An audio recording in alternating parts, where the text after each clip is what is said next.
বেশ কিছু দূর যাওয়ার পরে রাফি লক্ষ্য করে তার সামনে পুতুল দাঁড়িয়ে আছে, তাও আবার কিছু ছেলে নিয়ে। এটা দেখে রাফি ভয়ে ভয়ে ওদের সামনে যায়। ঠিক তখনই পুতুল বলে ওঠে, এই যে প্রেমিক ছেলে, দাঁড়াও, তোমার সঙ্গে একটু কথা আছে আমাদের।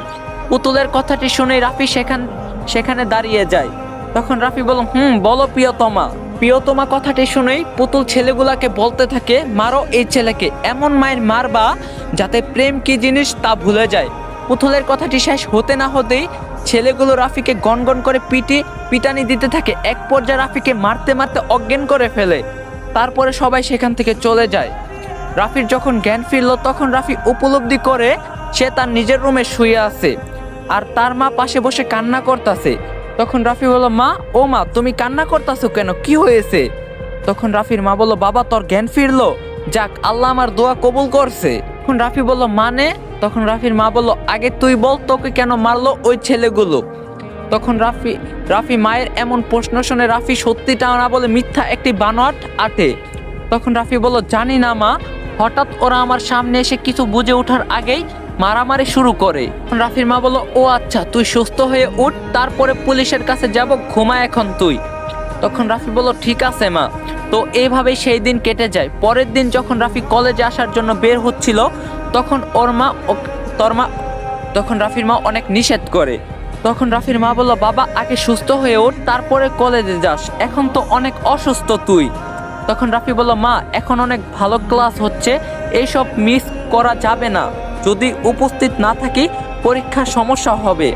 তখন রাফির মা বলল, ও ঠিক আছে, সাবধানে যাস কিন্তু। তখন রাফি বলল, আচ্ছা মা, ঠিক আছে। এই বলে রাফি বাসা থেকে রওনা হয়ে কলেজে আসার জন্য। অন্যদিকে পুতুলের বান্ধবীরা বলতে থাকে, আচ্ছা পুতুল, তোর ওই প্রেমিক পুরুষকে দেখতাছি না, যে কিছু হলো না তো আবার? তখন পুতুল বলল, আর বলিস না, কিছু বকাটের ছেলেকে টাকা দিয়ে ওরে এমন মায়ের খাওয়াইছি, প্রেম কি জিনিস সব ভুলে গেছে। তখন পুতুলের বান্ধবীরা বলল, পুতুল, তুই কিন্তু এটা ঠিক করস নাই। তখন পুতুল বললে, হয়েছে, চুপ থাক। পুতুলের কথাটি শেষ হতে না হতেই অন্য বান্ধবী বলে উঠল, পুতুল, ওই দেখ, তোর প্রেমিক পুরুষ পা খুঁড়াতে খুঁড়াতে আসতাছে, মনে হচ্ছে ভীষণ মায়ের খাইছে। তখন পুতুল হা হা করে হাসে, ও আমার সামনে আসার আর সাহসই পাবে না। পুতুলের বান্ধবী বলল, আমার তো মনে হচ্ছে ও এই দিকে আসতেছে তোর কাছে। একটু পরে সবাই লক্ষ্য করে যে সত্যি সত্যি রাফি এই দিকেই আসতেছে। পুতুলের বান্ধবী বলল, খুব তো বললে তোর কাছে আসার সাহস পাবে না, ও তো এখানেই আসতেছে। তখন পুতুল বলল, আসুক না, আসতে দে, দেখ কি করি আমি। তো ক্ষণিকের ভিতরেই রাফি সেখানে এসে পুতুলকে কিছু বুঝে ওঠার আগেই রাফি সবার সামনে পুতুলের ঠোঁটে কিস করে বসে। এমন কাহিনী দেখে পুরো ক্যাম্পাস শুধুমাত্র তাদের দুজনের দিকেই তাকিয়ে আছে। পুতুল নিজেকে সরিয়ে নিতে চেষ্টা করে কিন্তু রাফির সাথে পেরে ওঠে না। এইভাবে বেশ কিছুক্ষণ কিস করার পরে রাফি পুতুলকে ছেড়ে দেয়। তখন রাফি বলল, কালকের থাপ্পড়ও ছেলে দিয়ে পিটানোর প্রতিশোধ নিলাম।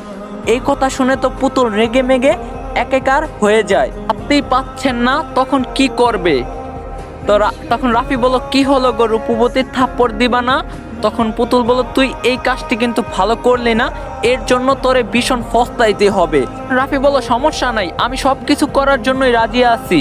এরপরে রাফি সেখান থেকে সোজা বাসায় চলে আসে ক্লাস না করেই। এভাবেই দিনগুলো যেতে লাগলো।